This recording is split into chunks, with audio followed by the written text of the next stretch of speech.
Kak Marta, bagaimana ibu-ibu yang suka merepet nggak jelas? Buat nembur-nemburu. Ya, selalu merepet di rumah, cucian numpuk merepet, nggak masak merepet. Repetan itu akan menyelesaikan semuanya, ya. Kerjakan. Jadi jangan kalau memang udah tabiatnya mama-mama mungkin kayak gitu ya. Salah sedikit merepet, gaji banyak merepet, gaji sedikit banyak. Nanti banyak gaji suaminya, banyak kali gajimu, ngapain kau di luar? Sedikit gaji, sedikit kali gaji, mana perempuan di luar? Kalau saya perhatikan banyak artikel, gaji suami UMK, dia memasak telur dadar aja, suami merepet nih. Masaknya ini aja gitu, padahal dia pun uang bulanannya pun nggak seberapa kan gitu. Ini yang menjadi persoalan.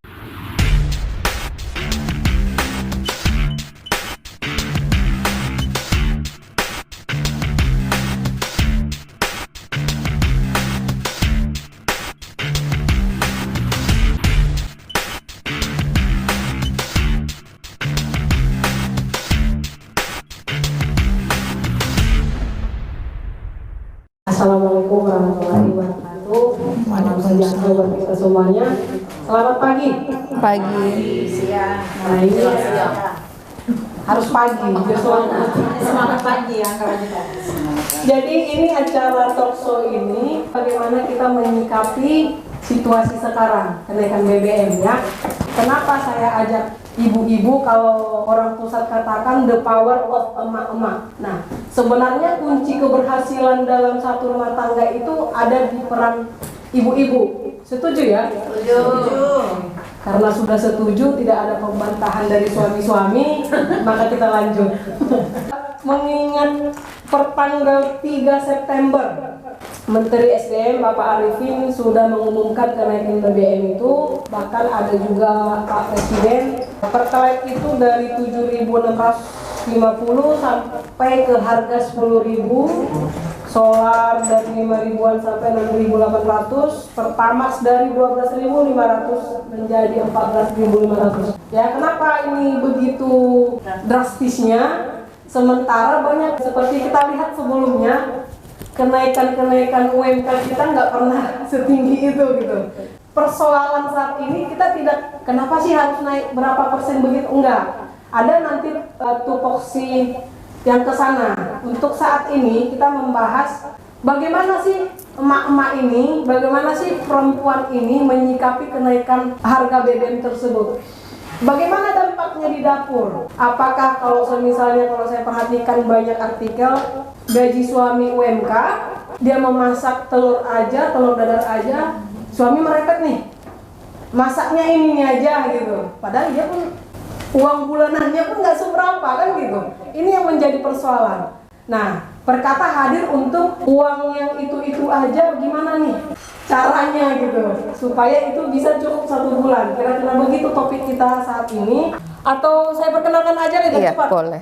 Ini yang di sini Ibu cantik ini, Ibu Indrawati. Kalau saya tuliskan nanti di sana gelarnya MPD segala macam, banyak kali gelarnya. Jadi saking banyaknya aku buat aja langsung motivator. Applause dulu sama Mbak Indra. Narasumber kita kedua ini jauh-jauh kita booking karena jam terbangnya ke sana kemari, bentar-bentar ngurus Motivar, bentar-bentar ngurus Pak Jokowi, dan dia harus kita booking lama-lama dari jauh hari karena perkata ini butuh sosok pure anak Medan. Langsung ke Pak Indra kali ya. Imbas kenaikan BBM ini gimana nih? Bagaimana imbasnya terhadap masyarakat? Untuk lagi lebih ke ibu rumah tangga. Mana? Silakan Mbak. Ya, baik. Terima kasih ibu-ibu sekalian dan bapak-bapak yang ada di sini.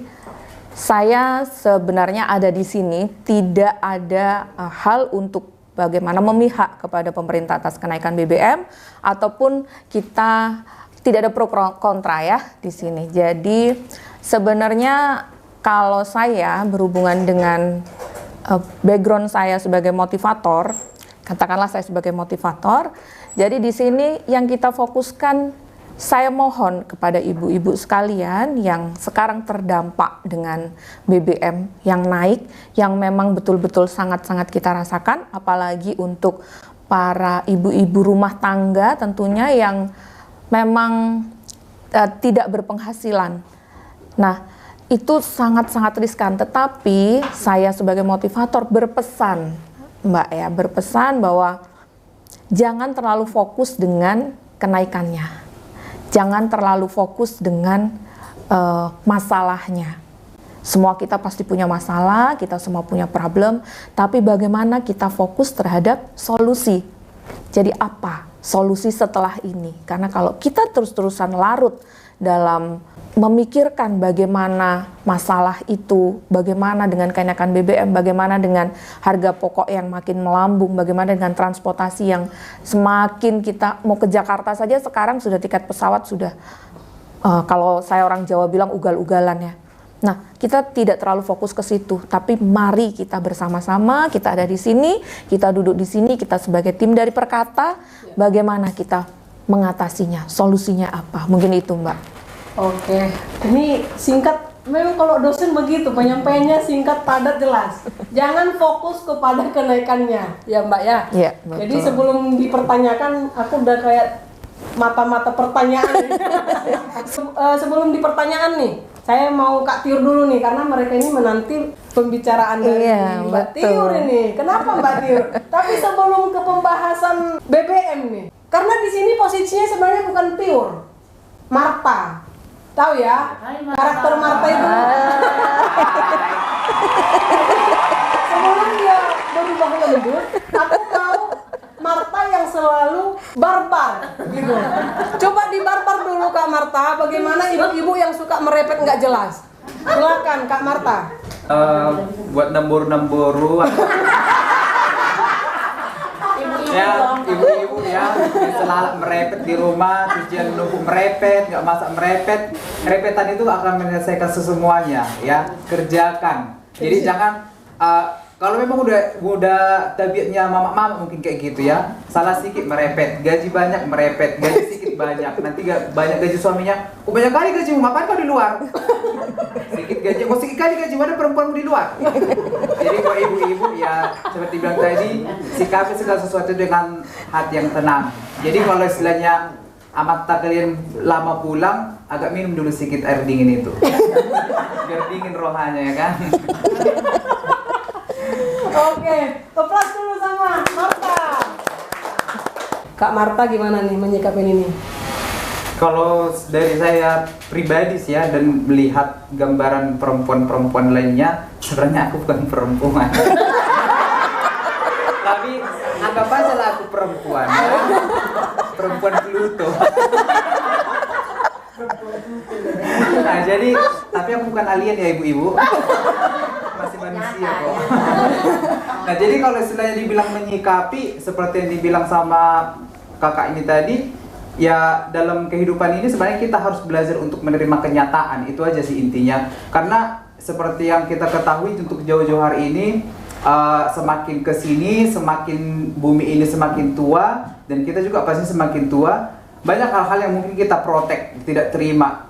Nah, setelah kita melakukan hal protes tersebut, apa sih dampak yang kita dapatkan dari protes itu gitu. Nah jadi kalau untuk menyikapi, satu sisi untuk berbenah diri aja, kembali berbenah diri, ya mungkin kita boleh bersuara, bisa kita protes tentang apa yang terjadi di negara kita ini masalah BBM. Cuman itu tadi, protesnya itu untuk sembilan memotivasi diri bagaimana membuat sesuatu itu biar jauh lebih baik. Jadi jangan hanya seperti yang bilang tadi, BBM naik nih, aduh BBM naik, beras naik, cabai naik, sempak kolor BH naik, ya kan? Emosi naik, asam lambung naik, tapi gaji nggak naik-naik. Nah, sekarang bagaimana kita untuk menyikapi biar yang UMK itu bisa tercukupi gitu. Jadi kalau dibilang untuk tidak terima atau terima, ya saya sih kita awalnya memang nggak terima, tapi pada dasarnya kita harus menerima. Nah jadi ya solusinya itu belajar berbenah diri, belajar menerima kenyataan ya, dalam arti ketika masalah ini kan jadi masalah ya sebenarnya. Kenaikan BBM ini masalah dalam untuk semua rakyat itu, baik itu dari yang tertinggi hingga sampai terendah. Ya sekarang kita bagaimana untuk memecahkannya gitu. Jadi banyak orang, anak-anak Indonesia ini terkhusus kayak mungkin mahasiswa banyak protes, banyak demo apa segala macam. tapi mereka tidak menemukan titik terang, mereka tidak menemukan solusi dari permasalahan ini. Jadi mereka hanya untuk ibaratkan menyuruh, contoh di air ini air mineral disuruh ganti, tapi mereka nggak tahu mau digantikan pakai apa. Ya, jadi permasalahannya itu boleh ada, permasalahan itu selalu ada. Permasalahan itu bisa kita protes, tapi bagaimana kita untuk memberikan solusi, bagaimana kita untuk mencari jawaban untuk tetap kuat ataupun bisa menghadapi masalah itu gitu. Oke. Intinya kalau mau protes itu 9 lebih ke diri berbenah diri ya, Iya. Kak. Satunya protes di jalur yang elegan. Jangan kita protes tapi nggak tahu kita apa yang kita protes, lebih ke situ Iya, ya. iya. Oke. Udah di sesi pertama jelas ya imbas dari kenaikan BBM itu seperti apa, tapi cara menyikapi sudah dijelaskan oleh Mbak Indra dan Kak Marta. Langsung kita ke audiens nih. Siapa ada pertanyaan yang langsung kita sampaikan ke mereka? Ini akan kita sortir ya pertanyaannya. Mungkin yang pertama 1-2 orang dulu pertanyaannya. Pertanyaan saya sebenarnya lebih cenderung bagaimana melindungi kaum bapak. Karena tadi saya perhatikan semuanya naik sampai celana dalam yang biasanya melorot. Jadi lebih spesifik saya berpikiran bukan bagaimana melindungi kaum ibu mengelola anggaran itu, tapi bagaimana melindungi kaum bapak memikirkan supaya anggaran itu dapat gitu. Kalau kaum bapak ini lebih dominan, saya lihat itu akan mencari pekerjaan-pekerjaan lainnya daripada benjol-benjol pulang rumah. Kenapa? Uang banyak tidak jadi pasti, apalagi tidak ada uang. Nah, dengan naiknya BBM saat ini, ya jujur saja, dominannya kaum laki-laki itu lebih ketakutan pulang ke rumah. Bukan gara-gara takut sama istrinya.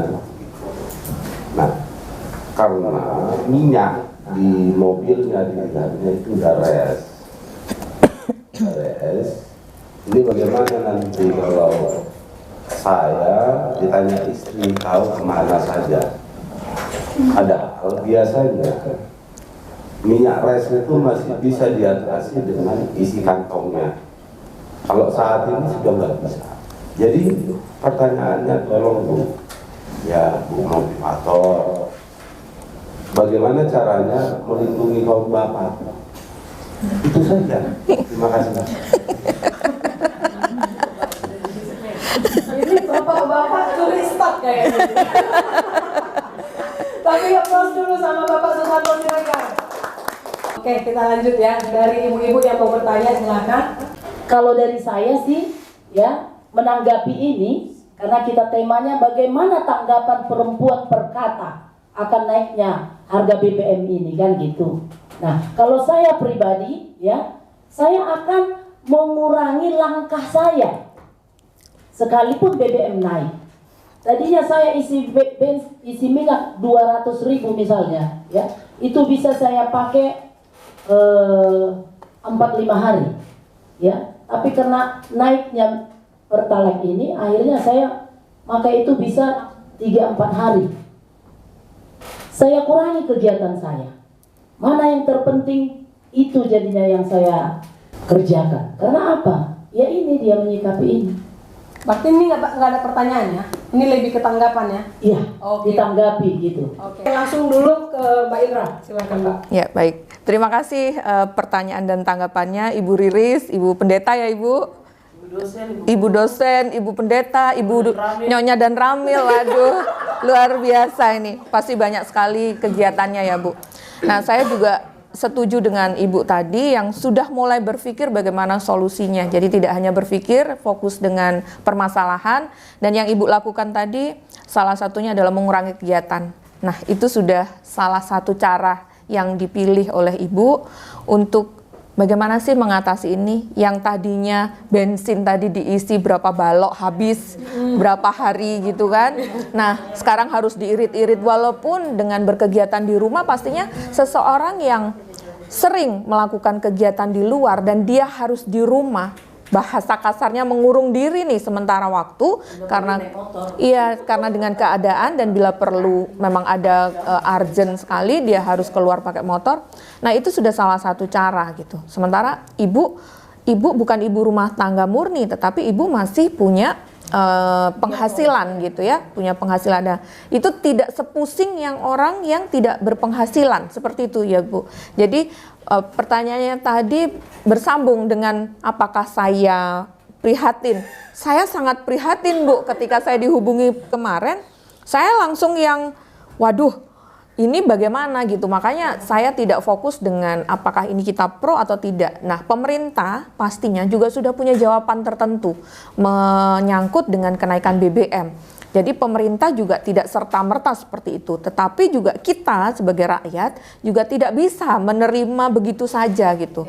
Yang kita butuhkan juga solusi dari pemerintah gitu kan. Apa sih solusinya pemerintah kepada rakyat yang sudah ditetapkannya dengan BBM? Pasti kalau BBM naik, lain-lain juga akan naik karena kebutuhan dasarnya seperti listrik dan BBM itu sendiri gitu kan. Nah, itu ya Ibu ya, sepertinya jawabannya. Nah, menyangkut dengan Pak Susanto Siregar tadi yang minta perlindungan. Bagaimana dengan BBM, kenaikan BBM ini? Tadi sebelum acara dimulai saya sudah sedikit introduction dengan beberapa teman-teman kita di sini bahwa sebenarnya yang ada di sini itu seharusnya bukan hanya perempuan gitu. Sebenarnya juga harus ada laki-laki. Karena apa? Laki-laki inilah yang mencari awamnya ya. Kita itu laki-laki yang mencari penghasilan di luar. Nah, perempuan yang mengelola di dalam. Kalaupun perempuan ini diberikan kesempatan untuk berkarir, untuk mencari nafkah, itu hanya kesekian gitu ya. Tidak menjadi hal yang paling utama dan krusial di dalam kehidupan rumah tangga. Nah, kalau tadi bagaimana melindungi pihak laki-laki, pihak suami ya. Kalau saya sebagai perempuan, sebenarnya kita kembali lagi kepada inti dari keluarga. Jadi bagaimana kita berkomunikasi dengan keluarga, bagaimana kita berbicara dengan istri kita. Misal nih, yang tadi disebutkan istri merepet, cabai naik, istri merepet, uang banyak, istri merepet, apalagi uang kecil gitu ya, uang sedikit, istri pasti merepet. Nah, itu mungkin akan dikembalikan lagi dengan esensi dari keluarga itu. Jadi bagaimana kita berkomunikasi dengan keluarga. Dan saya yakin ketika ibu-ibu ini, para istri ini diberikan dengan kata-kata yang baik, apalagi boleh dikatakan itu motivasi dari suaminya, akan klepek-klepek rasanya. Jangannya aja yang belum Oh, gitu ya. Jadi orang Batak yang bisa kayak gitu. Oh gitu ya. Ini tepat ya. Perlindungan laki-laki itu penting loh.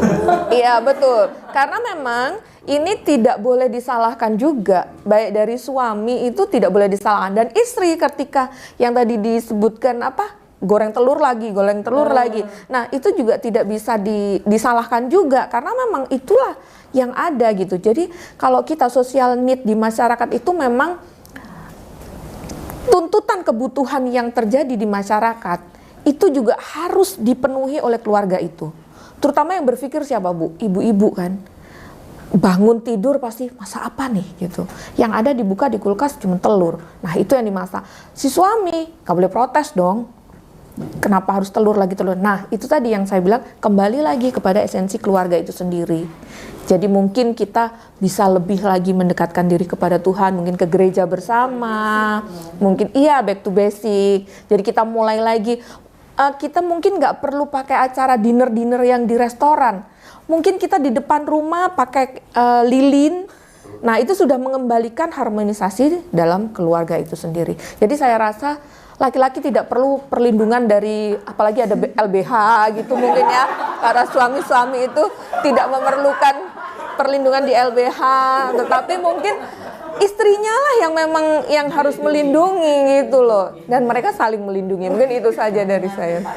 Ini tadinya sebenarnya mau panggungnya perempuan. Cuma karena ada laki-laki. Kenanya perempuan lagi nih kayaknya. Oke, kayak setelah pembahasan BBM, kayaknya akan ada kelas kita spesial lagi. Bagaimana emak-emak Batak lah dulu khususnya ya. Karena Batak ini bilang yang baik pun harus barbar gitu kan. Jadi itu kayaknya perlu kelas khusus nih Mbak Indra. Ya, jadi aku yakin karena mama saya juga, aku dengar maksud mama saya itu baik ke bapak aku itu. Tapi karena dia tangkung berantem jadinya. Nah ini PR nih, ini PR banget. Ya kita alhamdulillah ya di Perkata tidak hanya Batak, kita berbagai suku. Kita akan ada kelas ya. Kita booking sekarang nih Mbak Indra. Jadi nanti ibu-ibu ini tidak merepek-merepek, nggak jelas gitu. Padahal niatnya jelas nih tujuan yang mau disampaikan. Nah karena banyak juga nih yang datang klien ke Perkata, pertengkaran rumah tangga itu dimulai dari mulut, omongannya. Dia menyampaikan hal baik tapi barbar, si suami nggak suka. Sementara banyak perempuan di luar yang lemah lembut, ya botak di luar dong suaminya. Nggak bawa badan.